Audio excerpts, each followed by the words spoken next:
Hello, I am Susie Terrell with the La Center Historical Museum, and I'm here chatting with Candy Falk.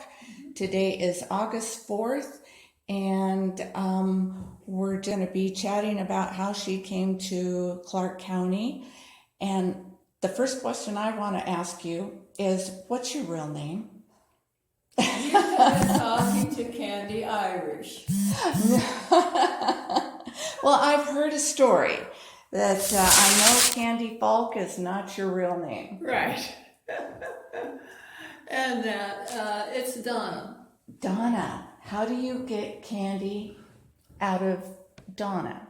My aunt, when I was little, when I was good, she used to slip me these little tiny candy bars. And she was the one who always called me Candy. Ah. My mother didn't appreciate it. Uh-huh. But anyway, it stuck all through these years. Uh-huh. And Linda Tracy asked me if I had any family history documented. And I said yes. A cousin did a history on the brother's side. That was my grandmother's maiden name, which Brothers Road. Anyway, so she went all through it. She said, I can't find you. And I says, these were my parents. And she says, but it says Donna Lorraine. And I says, yeah, I know. Don't worry about that. So all these years you've gone by Candy. Oh, yeah. That's funny. Yeah. So how did... did... about 5, I guess. So if you want to just talk about maybe where your family came from and how you came to Washington? Originally, my dad's family came from Ålesund, Norway, and areas around there. And so then they came over here in it was 1883 and homesteaded up about a quarter of a mile from where we are on Mill Road. Uh-huh. And then my grandpa Pete married Della Brothers, who was the daughter of Uriah Brothers. And this is how my grandpa Pete and Uriah built a lot of the boats. Okay. And because he was a captain, right? Yeah. And so anyhow, I never knew my grandma Della. She passed away before I was born, but anyway, so that's where the brothers part comes in. Before that, the Andersons married into the brothers family, and that's how all of that is related. They're all connected. So yeah. Wow. And then my grandpa gave my dad 5 or 7 acres, and that's when he built the house up there. And of course it was during the early 40s, and they didn't know what to do with me, so they were digging a hand-dug well, so they put me down the well because I had been it was only about 4 feet deep, because I was dropping the nails down the knot holes, and metal at that time was very expensive. Oh, okay. So I had my own playpen. Well, that's funny. I loved it up here. Always did. And when I would be stressed out from school or work or whatever, I'd take the car and I'd drive up here. And so one day Murray said, and we had lived in Northeast Portland at that time, and Murray said, would you like to move back to La Center? And I said, you don't have to ask me twice. And that was, 34 years ago. Wow. And of course, our kids all thought we were crazy moving out so far and away from them. And I said, there's a freeway, you can. So you had been living in the greater Portland area? Yeah. And going to school there? Is that okay? Yeah. Went to Girls Poly High School, and then worked for the phone company, and then started Portland State, and little by little I got my degree and started teaching in Beaverton, and taught there for 23 years, came out here, had a year's worth of retirement writing, and then an acquaintance of ours was using the field to hay, and Murray says, well, we're not getting anything out of the field.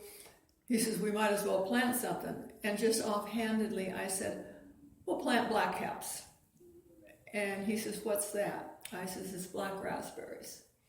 So we took a couple classes at WSU, and one of the professors, who had a whole bunch of letters behind his name, said, you don't want to do that. You'll lose your entire investment. They'll die of root rot, mold, and a whole bunch of other things I couldn't understand.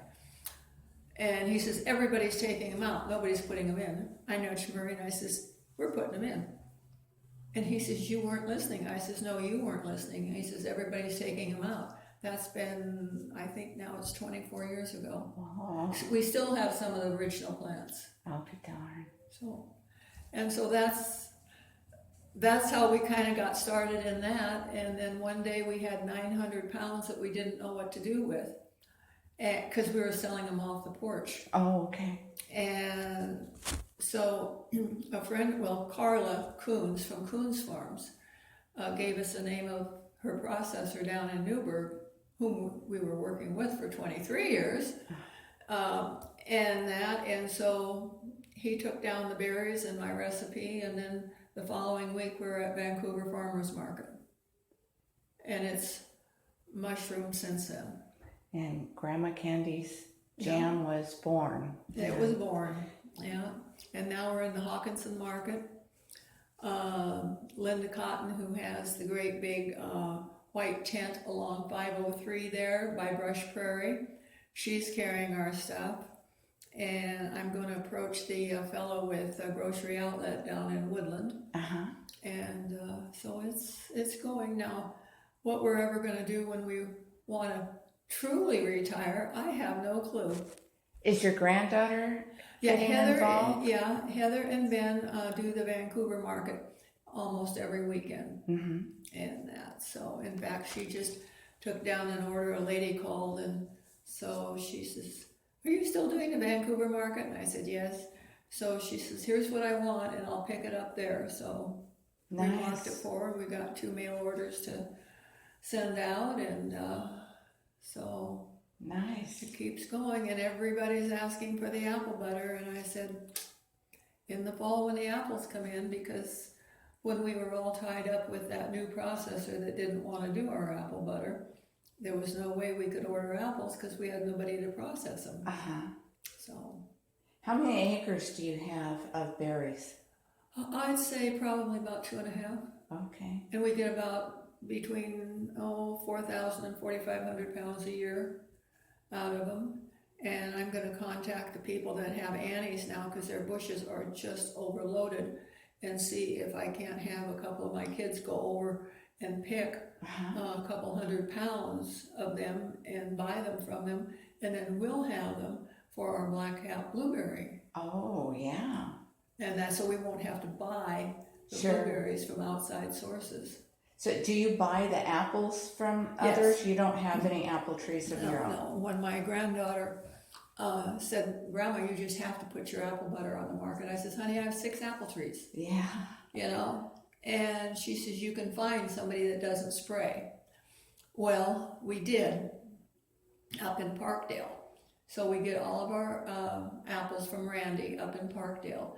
The thing that I'm worried about this year is that the smoke from the fires from Doofer might have affected the apples. Right. I didn't think about that. Yeah, I thought about that the other night. So we will go up there probably mid-September, and then he'll peel some of them and I'll taste some of them just to see if we can use them, which I'm hoping we can, because I'm going to need between 17,000 and 20,000 pounds. Wow, that's a lot. Yeah, and my processor said that she could process that many. She'll keep them in cold storage and then process them probably a couple 100 pounds at a time.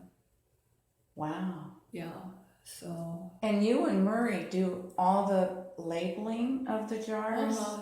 and then deliver them to the stores that sell? Yeah, we were in Astoria yesterday. We'll be in West Lynn on Monday, and then in Eugene on Friday. You just haven't slowed down a lick. No, I don't know what it is to slow down. My son, Larry, accuses me of being a workaholic. Uh-huh. And I said, how do you know I'm a workaholic? Because I've always been this way. Yeah. Yeah. So comparing you to lots of other people. You are a workaholic. Yeah. So this is a funny story. It doesn't have anything to do with the museum. But yesterday I got a Christmas card from one of the gals at Cherry Grove. And she says, I found these cards and realized I hadn't mailed them at Christmas time. And she wrote a nice little note and she says, tell me your secret. She says, how do you do everything that you do? Because we go to Cherry Grove, friends, and then Shannon from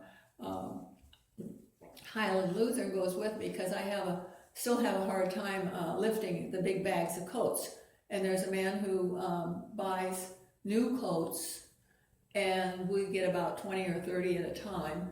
And then we also pick up whatever food they collected for the Lewis River Mobile Food Bank. So anyhow, one of the other gals was there at that time, and she says, are you here again? And I said, oh yeah. I says, coats and the food bank foods. She says, how do you do everything? I said, I don't know. I just do. You just do. Yeah. Well, I know you're involved in many, many things. And did you teach here in Washington? I subbed. You subbed. I subbed at La Center for a little while, off and on, for the first grade teacher. I got a kick out of her when I was called back for the second day. Evidently, she came in and looked over the report and everything. She told the secretary, she said, she's mine. But mainly it was Yale and Green Mountain. With some subbing at Woodland. Okay. So.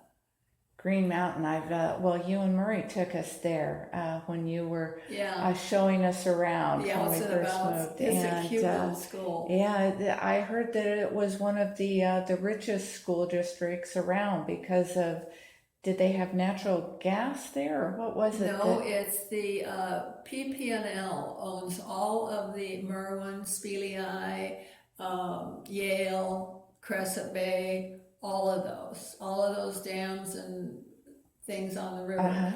And the school district gets a lot of that revenue. That's how. And the Yale school, which is down about 10 miles east of Woodland, or of Merwin. Woodland School District was going to close it and have those kids go to Woodland. There was a meeting in the gym which exceeded the fire code. And of course I went down, and Margaret was the first one to be read. It was scathing. As you've heard the stories of Margaret. Anyway, I was the next one up to testify. And I said, go ahead and try to consolidate. And I says, and Julia here, I says, will tell you why. And she was from Laluska. So Julia and I says, but which one of you kind men are going to ride the bus every day and clean up the potty messes from the kindergartners? And they just looked at me like, oh my God, who is this person? Anyway, so Julia gets up and she says, fine. She says, try. She says, because, she says, we have the original agreement. We were a school district of its own, and we'll take the money with us. 2 years later, Yale got the grant from, or award, whatever you want to call it, from the state of Washington, giving them $25,000 to spend however they wanted. And they called it a School of Distinction Award. Oh. And rural but necessary. Uh-huh. And that was the end of them trying to fight Yale. That's interesting. Yeah. Huh. Wow. But if you drive up 503 Uh-huh. and that past Crescent Bay and those parks there, there's a fire station, and then you'll see the school on the left-hand side. And the parents originally built the gym. Now there's a new gym there now, so I'm sure that was part of the money, but I don't know for sure. Uh-huh. Ah, and Yale was saved. Yeah. Yep. Oh, let's see. I think we were doing the jam probably about my last 3 or 4 years of subbing. Okay. And because for about 3 or 4 years I kept telling Suzette up at Green Mountain it was my last year, and her comment was, "I'll call you and you'll come." Well, she knew you. I know. I mean, it was like when I told the market master that 2013 was our last year at the market, and we were there last year. Yeah. So. Well, so tell me how you found time to write your books, because you've written. I've written the first one, is finished, and it's been out for about 8 or 9 years. And the title of that one is A Promise Fulfilled. Okay. And in fact, the library has it. Oh, cool. And the other one is called A Promise of Hope. And I probably got, maybe about 3 pages that's written out in longhand to put on the computer, and to do the back synopsis and the dedication, and that's it. Okay. So basically it's finished. Larry will come out and do the formatting.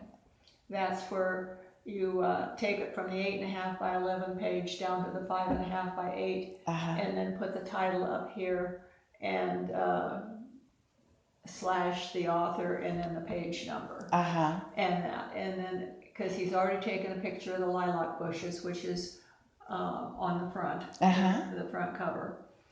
And then we send it off to Create Space, and they print up the copies, and I have them in probably 2 to 3 weeks. Cool. Yeah. And I've already started the third one, which has nothing to do with this one. So is the second book kind of a sequel? Second book is a sequel. Okay. Which I had not planned to do. And Janet, our pastor's wife at Cherry Grove, asked me when the sequel was going to come out. I said, there's not going to be a sequel. From Battleground to Home, I had the entire sequel planned in my mind. I looked up at heaven and I said, I guess I'm doing a sequel, aren't I? Well, isn't that the way the inspiration strikes? It's yeah. And then yesterday on the way to Astoria, I probably did 3 or 4 handwritten pages on this other one that's totally a standalone. Wow. And it's about an Oregon State senator who abuses his wife, and she gets fake ID and leaves him with her young daughter. Oh my goodness. On the run. Wow. Wow. Totally different. So. Well, that's great. Now, didn't you write a children's book? Yeah. I wrote a children's book. It's small. It's called The Adventures of Bruno and Dizzy. And how that got started was my dad, when I was little, was a night watchman for a while. And it was next to a lumber yard. And he asked him if he could have some of the pine scraps. He would carve little wooden animals for me, paint them, give them personalities, and tell me bedtime stories. And sometime when you come up, I'll show them to you. There's about 33, 35 of them. Oh, wow. That's quite a collection. Yeah. And so I wanted a legacy to leave to my grandchildren. And so I wrote the book, and it was about 2 years because it's got illustrations in it. And the niece of a friend of mine did the illustrations. So... And she could only do it at certain times because she was in a master's program at age 19. So, I mean, she was brilliant. Anyway, so had the book published by CreateSpace, Uh-huh. and got about 35 copies, gave one to each of the kids and the grandkids. And then my great-grandson, when he was 14, I called his mom and asked him what he wanted for his birthday. He said, and I could hear him in the background, he says, I want my own copy of Bruno and Dizzy. Evidently his mother kept saying, now be careful, because, you know, that's the book that Nana wrote, and, you know, we don't want to get it dirty, blah, blah, blah. Well, that's nice. Gosh. So anyway, Heather, the one who does the market, and I said, I know the kids have their own copy of Bruno and Dizzy, but have you told them any of the stories? And she says, no, Grandma. I says, you got to start telling them some of the stories. I says, just make them up and use the animal, you know, use the animals. So I guess she will. But yeah. That's really great. Yeah. So tell me how you got so involved with the museum. That's pretty obvious. We were at a, something from Margaret. She was being honored and that. And she comes up to me and she says, Candy? Yes, Margaret. She says, you have a lot of history in this area. She says, and I have not seen you at the museum. This is before we had a place. We were meeting, I think it was at TDS. And she says, I expect to see you at the next meeting. Yes, Margaret. And that was it. A couple years later, she says, Candy, I want you to be vice president. I says, but Margaret, I says, I'm not the kind, I says, that, you know, has an office. She says, no matter. Several months later, I was vice president for a few years. It was always yes, Margaret. Yeah, I've heard that you don't tell Margaret no. That's right. Yeah. She was such an inspiration. I wish you'd had a chance to know her. Me too. And she was the kind of person, I think, that, well, maybe not every woman, because they don't want to be as busy as Margaret, but that everyone could aspire to. And that she was a very well-off lady who was very generous, who came from very humble beginnings. And you have probably heard that her childhood home was washed away underwater. Yes, I read her book, her The Water Babies. Yeah, that was a very interesting book. And I have a nice note from Dick from when we attended her service, and that if I wanted go through any of her stuff, to let him know. Wow. So, which is quite a compliment. Yes. And that, so. Definitely. And one section in the scrapbook, I've got it all on dark green paper, because Margaret was raised in Yale Valley, and which is very wooded. And so I have the newspaper articles all on green paper there, and a whole section. And then the other sections are on other people. You've put together quite a legacy with how many scrapbooks now have you done? This is the second one that I'm working on. The other one is in the museum. Right. Well, it's a wealth of knowledge and history. Every time I go through it, I find something new that I've just barely glanced at in the past. Some of the information. Yeah. And I just find it fascinating. Yeah, well, I met Margaret's daughter. Now, you know, Gladys Giberson passed away. Okay. And that, anyway, or maybe it's her daughter, must be her daughter-in-law, because it's Linda Giberson up on Etna Road. Well, you know, Etna is the area that Margaret lived in. Okay. And so we got to talking because she wanted to buy some jam. She's very into music. And she wanted to buy some jam for a basket for the Music Association raffle.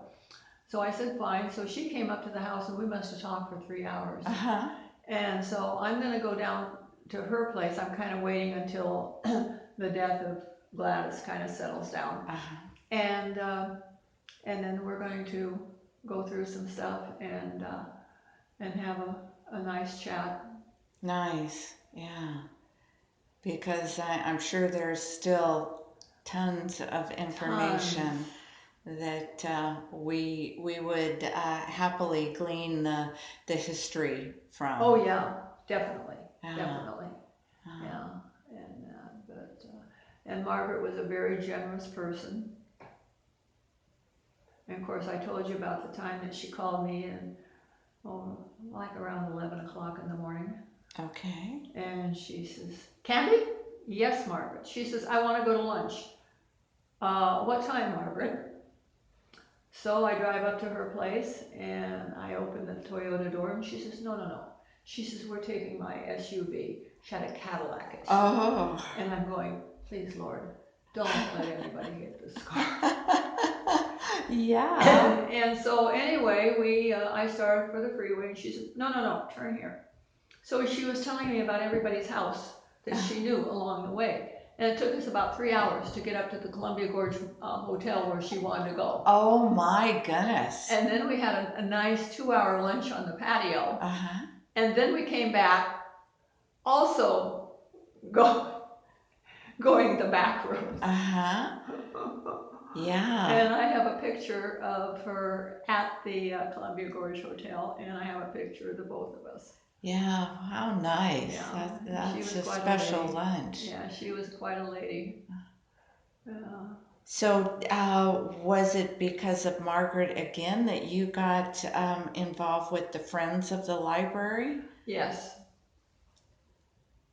Oh, yes. So, were you I can't remember the exact history of when the building was moved over. Were you here before or after? I was here before that. I can't remember the date, but I do have it at home. Uh-huh. And I've got the original picture that came out in the little paper. Uh-huh. And there was a paper, I think it was from the Vancouver Museum because it was slick. Uh-huh.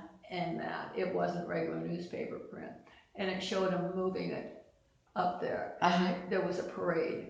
Oh my. People in town turned out to see this dilapidated building moved. And of course, you know the story of Margaret and the fire department. No. Okay, well, they were going to use it for a test burn. Oh. Margaret marches up there, and she's got the deed in her hand. She says, "You put that down right now." She says, "This is my building and it's going to be the new Center Library. Do you hear me?" Oh my gosh, so they were about to do this practice burn? Yeah, they had the fire department was all there ready to do the fire burn. And so anyway, it was another yes, Margaret moment. Oh. And then she arranged for, I think it's Zumwalt, the big movers, building movers, to move it up to its current location because it was on the hill where the dental office sits. And that's when the people in town turned out to watch this building being moved. Oh my goodness. Yeah, and there was, they sold the bricks and they had spaghetti dinners and a whole bunch of other fundraisers, but the Colts funded most of it. Right. So about how long did it take from the time they moved it till the time they opened it? A couple of years. Yeah. A couple of years because there were codes that had to be done. In other words, there had to be the elevator installed for handicap. Right. There had to be stairs on the outside in case of fire. Foundation, practically everything had to be rebuilt. But Margaret oversaw all of it. She was down there and it had to be historical. And if it wasn't historical, it had to concern about safety.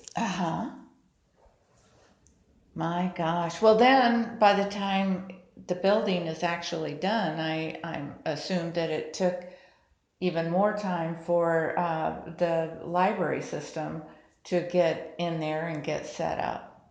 Well, I'm not sure how long that took, but there were a lot of dignitaries out here for the opening. Bill Walton from the Trailblazer, old Trailblazers, was here, and of course the Vancouver mayor was here, and a bunch of others, and that, and But no, it was because of her we have our library. Because when we first moved here, there was a real estate office and a cafe down where the casino is now. Uh-huh. And if you wanted a book, you went to a bookcase, pulled out the book, took it home, read it, and either returned it or brought a different one back. Uh-huh. And that was our library. Okay. And then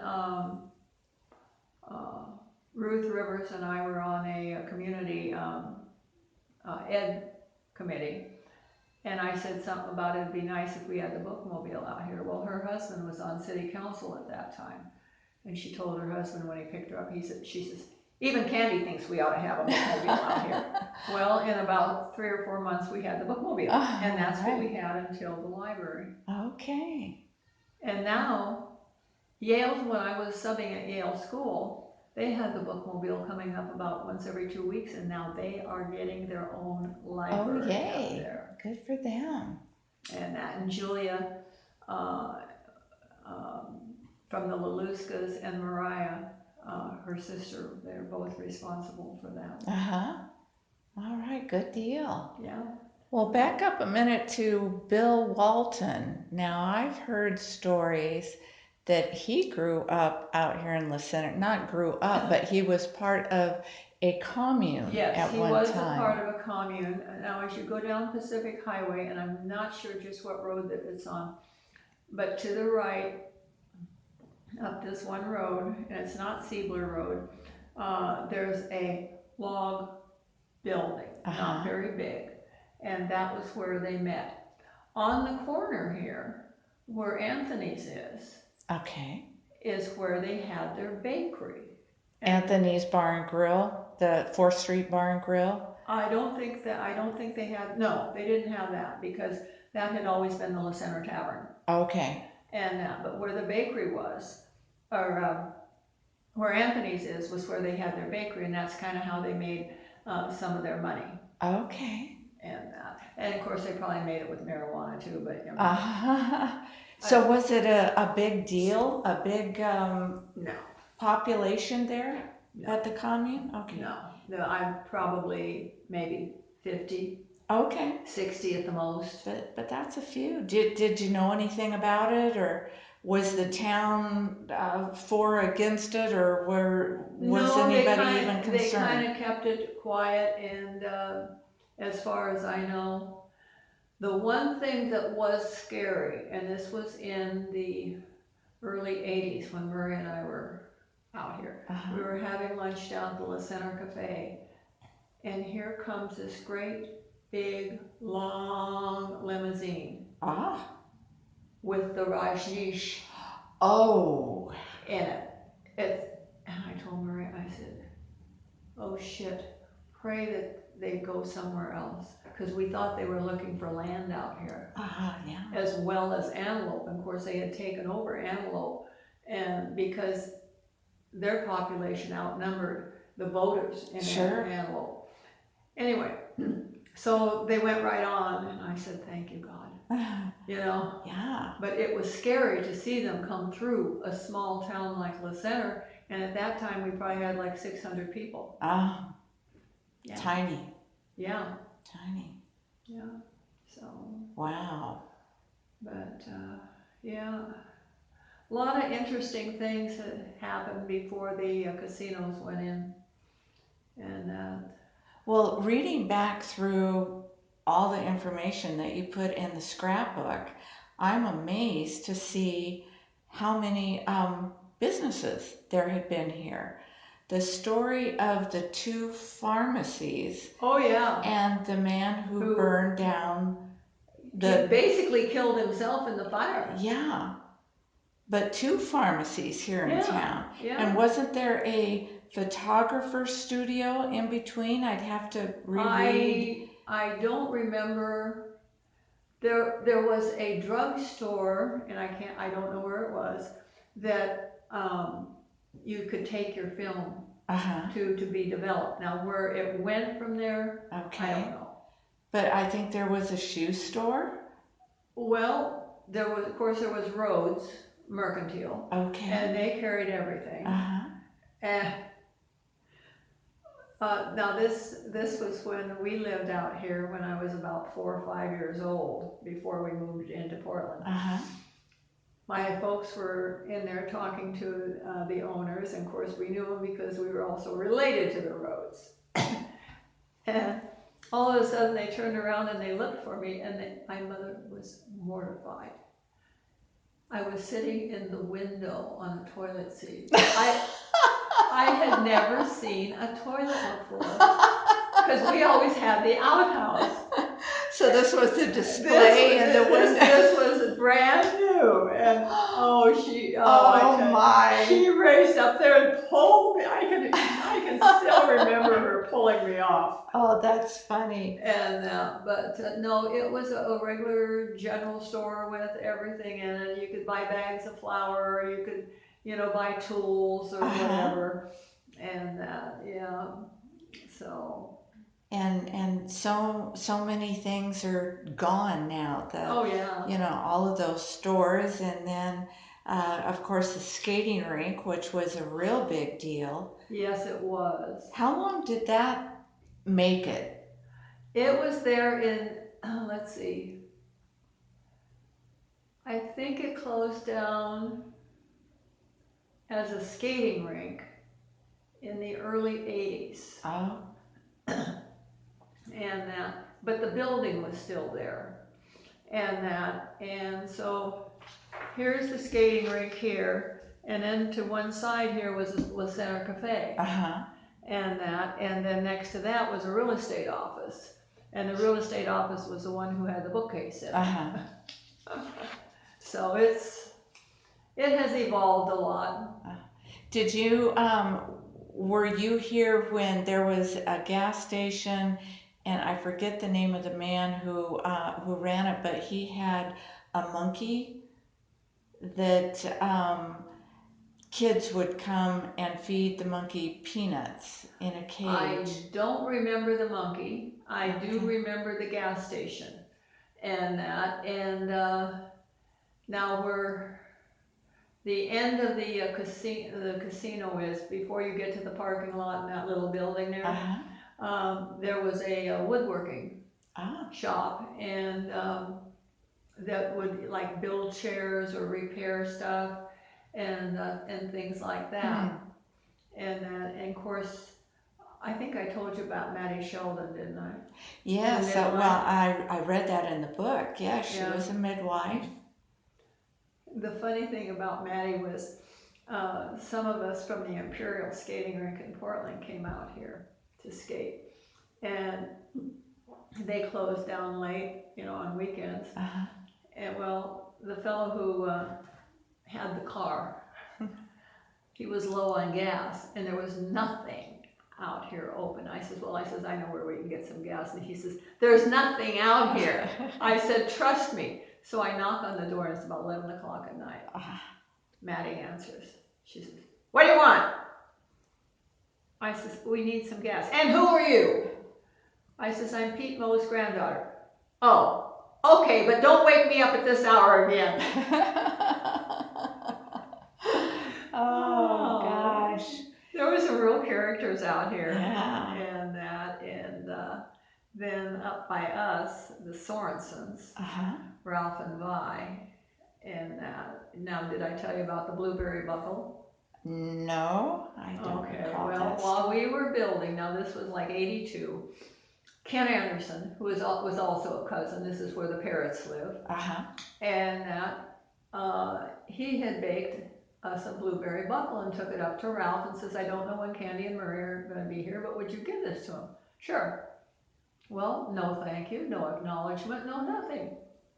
So he asked Ralph, he says, did you give Candy and Marie the blueberry buckle? He says, didn't know when they were coming, so Vi and I ate it. He said, it was very good. A little too much temptation. I guess. Now, did they have now they had the store, general store? They had a small general store and the gas stations there.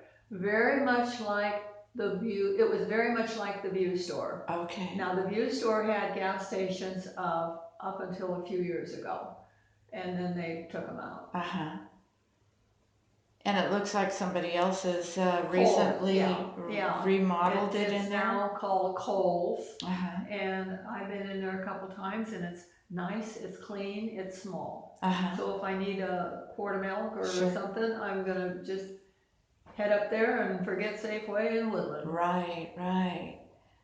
Well, you've seen so many businesses come and go here. What would you like to see move back in, or at least move up to the junction? I would like to see a skating rink or something for the kids, Mm-hmm. and that, because when you have activities for the kids, most of them stay out of trouble. Uh-huh. And when they don't have anything to do, that's when they get in trouble. Sure, they get bored. And that, when Jim was mayor, we proposed a good-sized community building. Mm-hmm. One with a swimming pool, basketball courts, meeting rooms, etc. They even took a trip up to Ocean Shores, Washington. Uh-huh. They have a great, it's not big, it's not like Furstenberg or anything, but they have a great community center. And how they pay for it is the people in the town pay for it in their taxes. Mm-hmm. The people outside of town who want to use it pay for it on a use basis. Uh-huh. Which seems fair. Mm-hmm. And they have rooms for cards and crafts and crochet, needlework, whatever, and they have it just like your athletic clubs, certain activities on certain days of the week at certain times. That would have been nice. Yeah. Did they already have the wheel club here in town? Oh yeah, they've had the wheel club probably since the late 40s. So were you proposing that they use that land for a new building, or was there another piece of property that... No, what I had proposed was that they use the land just east of the post office, where the guy has a hay for sale. Uh-huh. And of course, I don't know if the land was for sale or not, but that would have been a really nice piece. It would have been close to town. The kids could walk from school. Uh-huh. And but it didn't fly. And of course, we supported Woodland's swimming pool since when we first got here in the early 80s. And it still hasn't went in. Oh. I was going to say, I didn't know that Woodland had a swimming pool. Woodland doesn't have a swimming pool. Oh, okay. There was arguments about it Uh-huh. between Hanson and Dobie of where it was going to go. Uh-huh. So that's one of the reasons that it's got held up. And then the Y is now involved to run it once it gets built. Ah, okay. But who knows when. Right. Right. Well, what do you think of all the building going on here, all the homes? I don't like it. I don't like it. I mean, it's, number one, it's going to put an overload, and I guess this is my teacher voice talking. It's going to put an overload on the schools. Uh-huh. And then two, if the families of the casino workers move down here, that's like a double overload. And how many years is it going to be before you need another school? Uh-huh. I'm glad they didn't do the one down there on Bolin Road. In my view, it's too far away. Uh-huh. I like the fact when they have the campuses close together. Right. From teaching in Beaverton, it evens the playing field. Because in Beaverton, the schools that were in the well-to-do districts or areas, they got everything first. And then the ones that were in the poorer districts, they had to wait. So, and in the school I was in, sometimes the kids had to sit with their coats on until 11 o'clock before the furnace kicked in. Oh, yeah. Yeah, so, but no, I think and they won't be able to go up the hill there for development. Uh-huh. Because the hill is sand, or is quicksand and clay. Oh, is that right? If you go up that hill in the wintertime after a lot of rains, you will see that. You can see it. You're talking Highland Hill, is that? Yeah, Brothers Road that goes up Right, to our place, yeah. They, in order to put in any water or anything, they'd have to go up and around and come back. So Interesting. we're pretty safe up there, except for, you know, a house here and a house there, Right. and that goes on wells. Right. So So back when you were teaching or subbing, I'm just curious about the attitudes of the students. Were they still respectful at that point? I mean, I haven't been inside a school in a long time, but the stories I hear of the disrespect being shown to the teachers and to each other and the bullying, I'm just curious, did you experience any of that, or was that before kids started developing these attitudes? Well, when I was in Beaverton, there was an awful lot of discipline that you had to do, and that, and attitude, and things like that. I had one girl who would throw a chair across the room, and it took the three male teachers to physically carry her out. Wow. When I was subbing out here, it was like dying and going to heaven. There was no problem at Green Mountain. Most of them were Apostolic Lutheran. Oh, okay. And if they were acting up, they got sent to the office to Suzette. Suzette would always give them extra work to do, plus what they had from the classroom. And she had it all laid out by grade level. And that. And at Yale, we had parent helpers, and these kids knew that the parent helper knew their parents. Nice. And that, so I had no problem at those two schools. Didn't have any problem here in La Center because the kids were all first graders and they were wonderful. Woodland, I don't think I had any problems there either. Because when I subbed for Mrs. Mack and a couple of others, it was like third, fourth grade. That was before they built the middle school. And that's as far up as I would go. Except for one day, Green Mountain asked me to do 7th and 8th. I said, you're kidding. She says, no, she says, Candy, these kids know you back from 3rd and 4th. I said, okay. Well, this one kid started to act up, and I says, do you want to go see Suzette? No, Miss Falk. And that was the end of it. Well, I think attitudes are really changing, and I have high praise for teachers who can cope and not only deal with those attitudes, but actually instill some learning. And well, I wouldn't want to be in the classroom now because things have changed so much, and you can't talk. You have to be careful what you say. Extremely. I mean, if I could say what I wanted to say, I'd talk to the junior and senior girls about boys, drugs, and unplanned pregnancy. But I would have my you-know-what in a sling because those subjects would probably be off limits. So, yeah. But anyway. So I know that you're involved in the Highland Church up there. That's the oldest church in the state. Is that right? Well, west of the Mississippi. Oh, yeah. Wow. Yeah. That. Yeah, they just celebrated, I think, their 135th, 140th anniversary, and the little church is.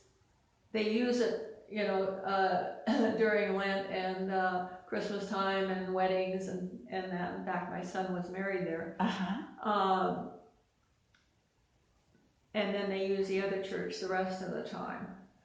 So we flip-flop back and forth between Highland and Cherry Grove. Oh, okay. And that, so a friend of mine, she says, Well, when you're not at church, I know you're at Cherry Grove. I said, well, how do you know I'm not at the beach? Yeah.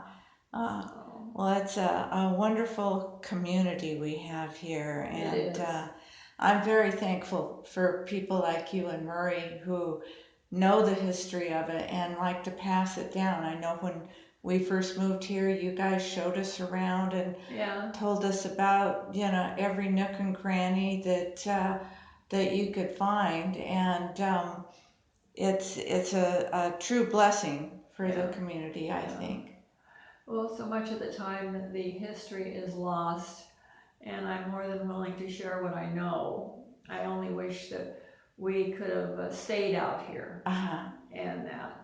But my mother got very lonesome because my dad was working in the shipyards and took the only car. And that, and because he had to haul in my grandpa and his brother Louis. So that's when you went to Portland shipyards? That's when we went to Portland after maybe about 2 or 3 years after that. Because so I don't know my time frame exactly, but were you involved in the Vanport flood? Because I know that was a lot of not directly. We had gotten, this was on a Memorial Day in, I think, 1948, 48, 49. I'd have to look it up because I've got a paper booklet called God's Destruction. And it shows the pictures of all the destruction of the Vanport. We had just gotten home from visiting my grandpa, and the phone rang, and I answered it, and it was the National Guard, because my dad was a member of the National Guard, and he didn't even bother putting on his uniform. He just was out the door, and he says, the dike broke. And he was over there helping rescue people and everything. And this one little woman was sitting on the roof of her house with her cat in her lap, unconcerned. And he says, come on, come on. She says, all right. And she grabs her cat. She says, I knew somebody would come and rescue me. Oh my gosh. But the devastation there was horrible, just horrible. And they can't build anything on Delta Park because it's a floodplain. But the thing of it is, they were warned an hour or so before that the dam had a crack in it. And the people that took the call thought it was a prank from 2 Portland State students. Oh dear. Yeah. Wow. And were people drowned in that? There were some lives lost, I'm not sure how many, but they got most of them out. And that, but these were the houses that were built for the workers at the shipyards. So, you know, they weren't built that well, but they were shelter and had kitchens and the necessaries. And home to so many families. They were called defense houses. And that, and there were some over in southeast Portland in what they call Kellogg Lake. It's not a lake, but anyway, it's an area. Kellogg Park Lake, But no, that was pretty bad, and but you know, I get upset when either the president or the governor or them want to send all of the National Guard over to the foreign lands. Because who's going to protect our shores? Right. This is what the National Guard was created for. Right, was to protect our shores. And then the other military to go over to the foreign country. Right, yeah. So, but anyway. Things and times change. Right, yes, and we move on. Yeah. Well, do you have anything else that you'd like to add? Any other stories? Or I know you've probably got many, but I don't want to put you on the spot. But well, you got down here the Columbus Day storm, and I was I was on my way to work at the phone company, and the bus came by our stop, and he says, "I'm only going as far as the bus yard." I says, "That's fine," because I figured that either my uncle or I'd catch a different bus or something like that. And so I walked down to my aunt's house. She's only a block away, and so she says, "Call your mother. Just let her know you're here." No phone lines because of the 100 and some odd mile-an-hour winds. And it was 3 days before they had some of the phone lines fixed. And on the 4th day, when I finally was able to get into work, I got chastised by one of the supervisors. "Why weren't you here?" I said, "There was a storm and I couldn't get here." Yeah. You know, hello. And then for the next couple of weeks, they put us up at the Benson Hotel around the corner. Wow. So that we could just walk and, you know, take as many calls as we could. So how did your mom find out you were okay? Finally, when the lines were back up, and that I was able to get a hold of her, because she was taking care of Larry, because he was about a year old. Oh goodness. Yeah. How frightening. Yeah. It was such a storm. There was over 100-mile-an-hour winds, and Portland had never seen anything like that before. I can imagine all the trees damaged. The trees down, there were some buildings down, cracks in some of the cement. Yeah, it was pretty awful. Wow. So. Wow. Yeah, we weren't here then, so Yeah. we didn't get Yeah. in on that one. So, well, is there anything else that you can think of that you want to know?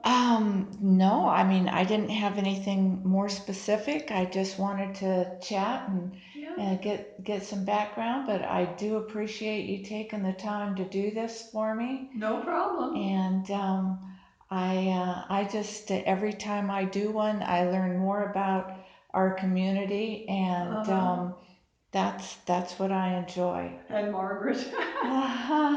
Yes, yeah, I sure wish I had have known her. Yeah. She would have been a fun one to talk to. Oh yeah, and Margaret could talk your ear off. Yeah, I imagine I could have reams and reams of recordings on her. You would. Yeah. I mean, it's like when we went up to Columbia Gorge Motel and she told me about everybody who lived in the houses that she knew. You know, so I wish I'd have had a tape recorder. Yeah. So. Well, I'll go ahead and sign off and just say thank you again You're for welcome. all your knowledge and especially all your dedication to the community and the museum. I think that's great. Okay, I kind of feel like I'm honoring Margaret. If I can honor Margaret in what I'm doing, that's fine. That's great. Okay, well, thank you very much, Candy. Okay, and then I'll go ahead.